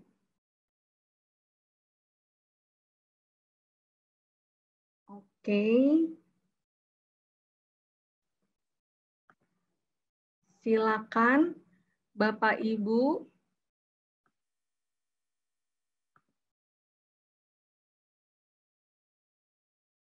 bisa join ke www.kahoot.it, kemudian memasukkan PIN-nya seperti yang tertera di layar.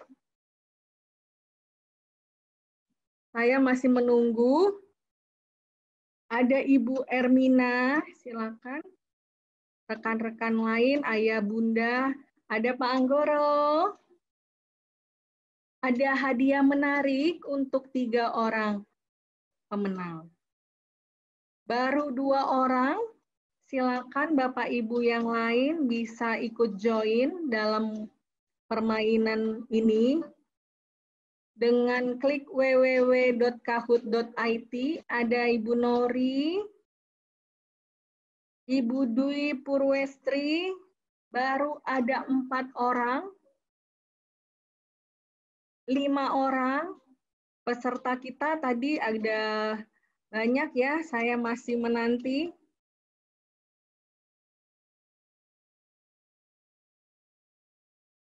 6 orang, 7.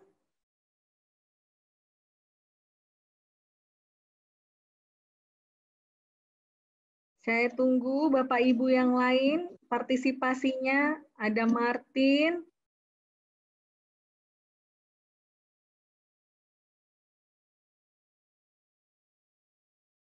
Dipersilakan Bapak Ibu, ada hadiah menarik. Baru 11 orang, saya tunggu Bapak Ibu yang lain.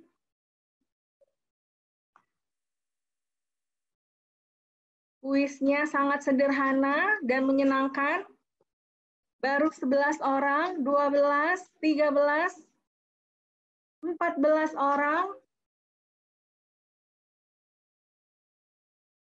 15 orang, 16, baru 16 orang, saya tunggu Bapak Ibu yang lain.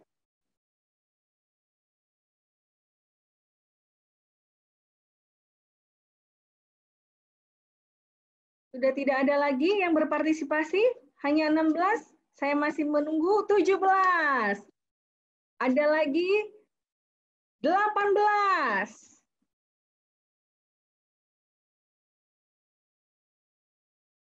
18 orang. Tidak ada lagi, saya close, kita mulai permainan 18, 19, 20. Tidak ada? Oke, kita mulai permainannya. Siap-siap Bapak Ibu. Ini sangat mudah, pertanyaan nomor 1. Siapa nama Menteri Pendidikan dan Kebudayaan kita?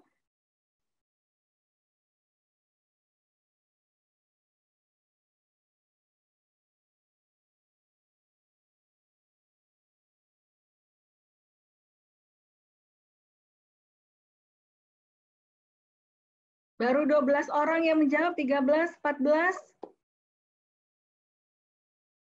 Ya, saya tunggu. Oke. Untuk jawaban nomor 1 ada 9 orang yang benar menyebutkan nama Menteri Pendidikan kita yaitu Nadiem Makarim. Selanjutnya, di posisi pertama adalah Nori untuk jawaban nomor 1. Selanjutnya, apa kepanjangan dari BDR?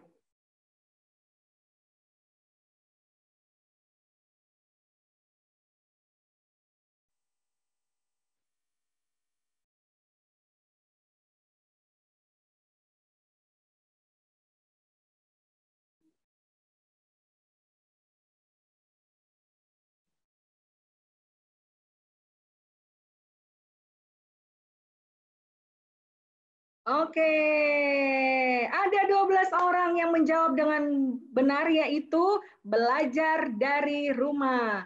Posisinya masih di urutan pertama adalah Nori. Selanjutnya, yang ketiga.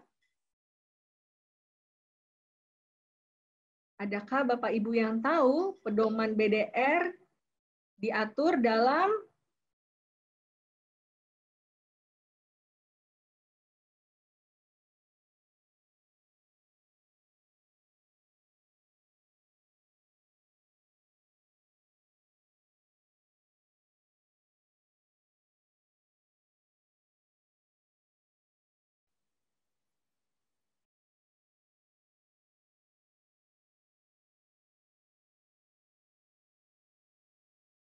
Oke, ada 9 orang yang menjawab benar, yaitu surat edaran nomor 15 tahun 2020.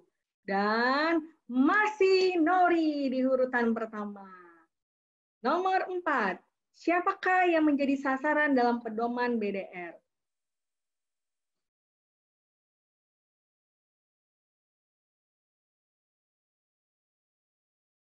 Baru 3 orang yang menjawab.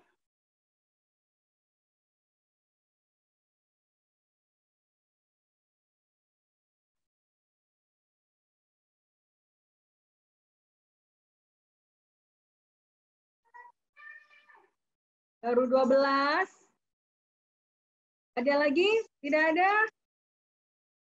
Oke, 9 orang yang menjawab dengan benar, yaitu ada Dinas Pendidikan, Kepala Satuan Pendidikan, pendidik, peserta didik, dan juga orang tua. Dan urutan pertama masih dipimpin oleh Nori.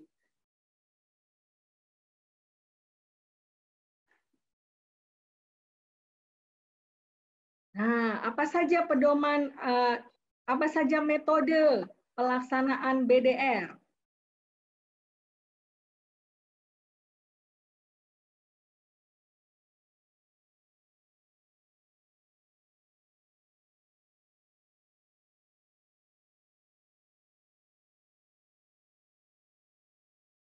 Ada 11 orang yang menjawab dengan benar dan masih di urutan pertama. Selanjutnya, apa saja tadi daftar periksa untuk kesiapan sekolah?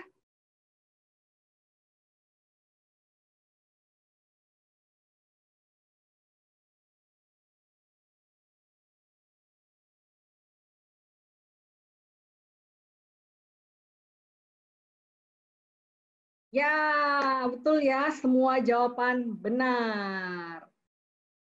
Wah, sudah berganti urutan. Yang pertama adalah Dolova. Pertanyaan ke-7.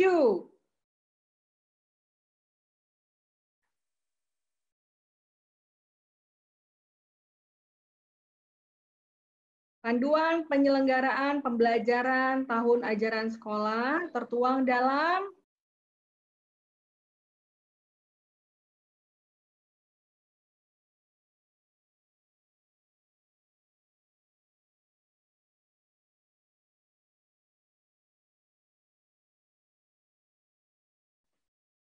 jawaban yang benar adalah Keber Menteri Pendidikan dan Kebudayaan, Agama, Kesehatan, dan Dalam Negeri, yaitu 4 SKB 4 menteri, SKB 4 menteri. Dan masih diungguli oleh Dolova. Kedelapan, berapa ketentuan jaga jarak untuk pendidikan dasar dan menengah? Tadi sudah dijelaskan oleh Mas Jam-Jam.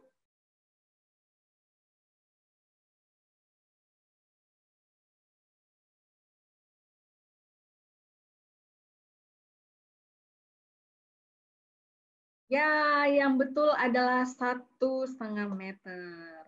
Dan masih dipimpin oleh Dolova. Yang ke-9, prinsipnya, prinsip kebijakan pendidikan dalam masa pandemi.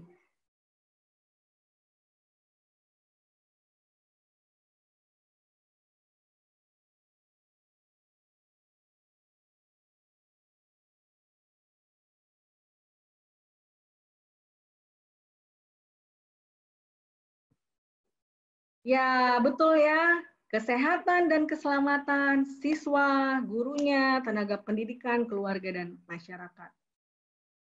Ya, terakhir. Yang terakhir, informasi tentang WVI bisa diakses melalui apa, Bapak Ibu?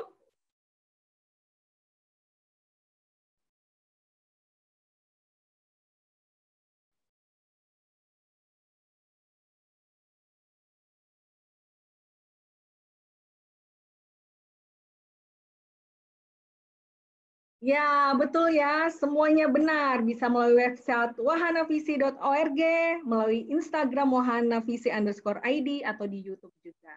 Dan pemenangnya, ketiga pemenang adalah pemenang ketiga, Ibu Ermina. Pemenang kedua, Dolova. Dan pemenang pertama adalah, siapakah dia? Pak Anggoro.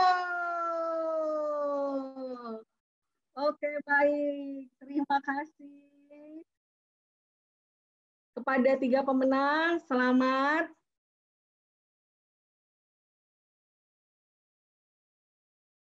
Selamat untuk kepada 3 pemenang. Nanti silakan untuk melihat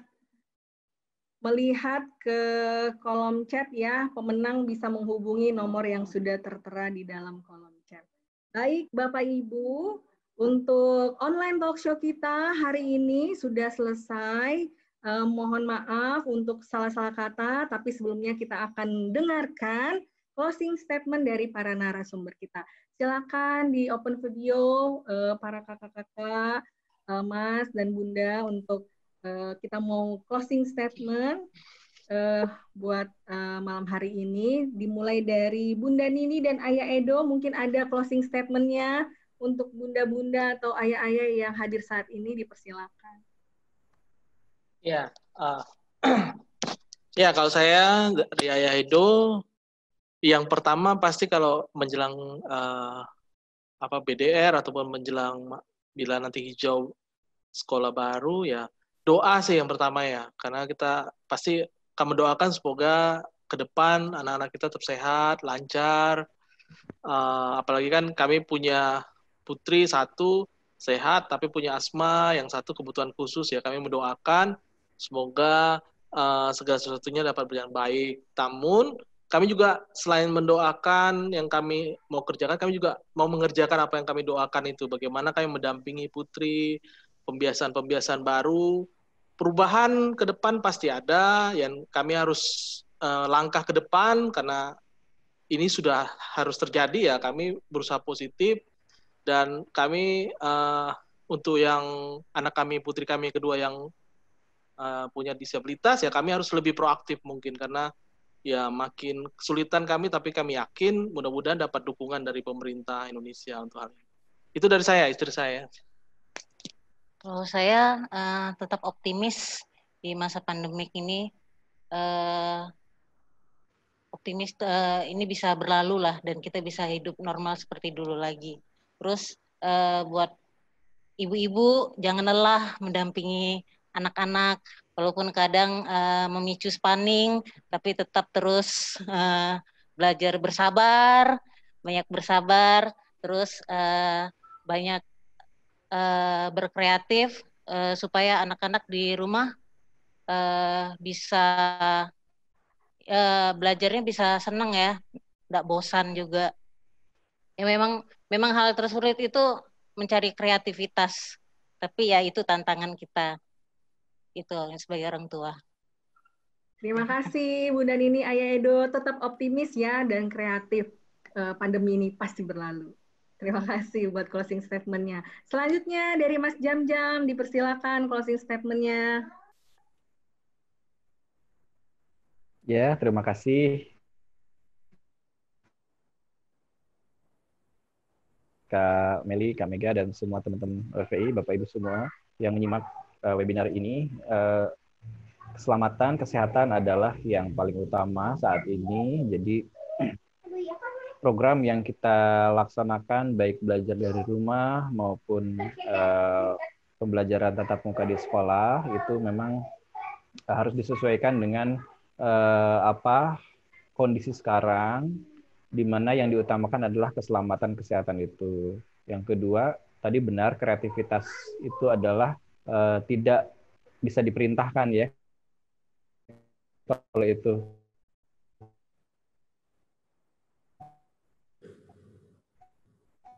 Halo Mas Jam-Jam. tidak bisa pemerintah menggor-gor, tidak akan bisa berjalan. Jadi memang ujung tombak kita ada di sekolah, ada di guru, ada di orang tua.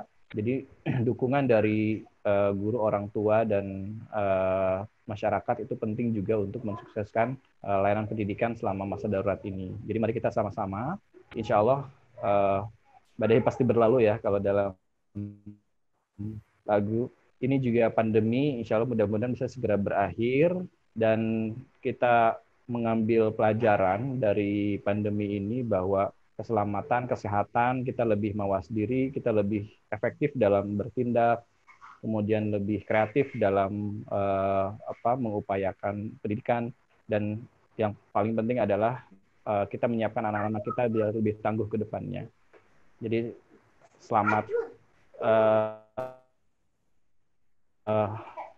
mencari ide-ide baru di situasi pandemi ini, jaga selalu kesehatan, tetap semangat.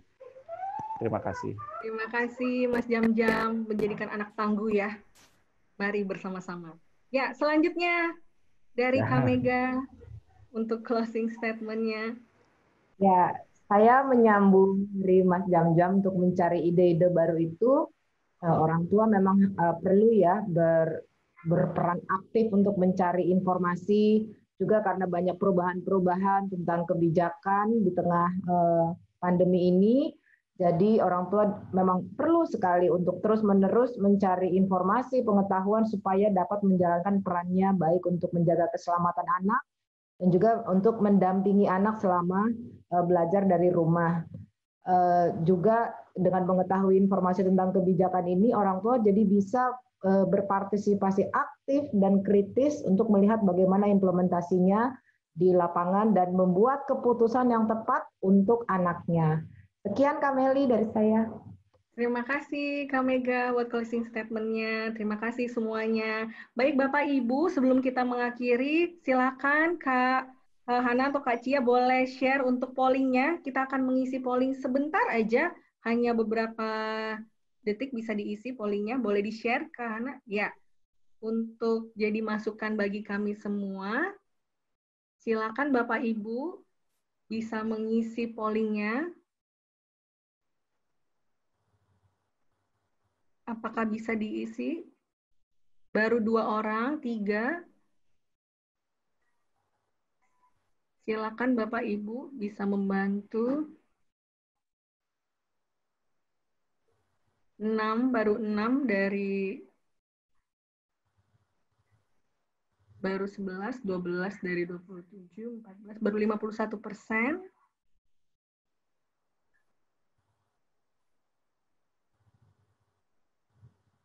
Sekitar baru 59%. Baik Bapak Ibu. Mohon kesediaannya boleh mengisi polling. Oke, mungkin tidak ada lagi ya. Ya, baik. Hasil pollingnya menyatakan yang pertama Bagaimana tanggapan Anda mengenai acara online talk show hari ini? Ada 59% yang menyatakan menarik dan mau ada lagi ya. Semoga ada lagi ya, Kak Mega ya. Kemudian, bagaimana tanggapan Anda mengenai konten pembahasan online talk show hari ini? Ada 35% yang mendapatkan informasi baru. Kemudian, ada 47% yang mendapatkan informasi baru dan membutuhkan informasi lainnya. Baik, Bapak Ibu, informasi-informasinya nanti semua materi ini bisa diakses, nanti akan dibagikan ya di akhir acara ini untuk setiap materinya. Baik, Bunda Nini, Ayah Edo, Mas Jam-Jam, Kak Mega, terima kasih. Selamat malam. Para Bapak Ibu, para yang hadir hari ini, terima kasih juga. Selamat malam. Mohon maaf untuk segala kesalahan kata-kata.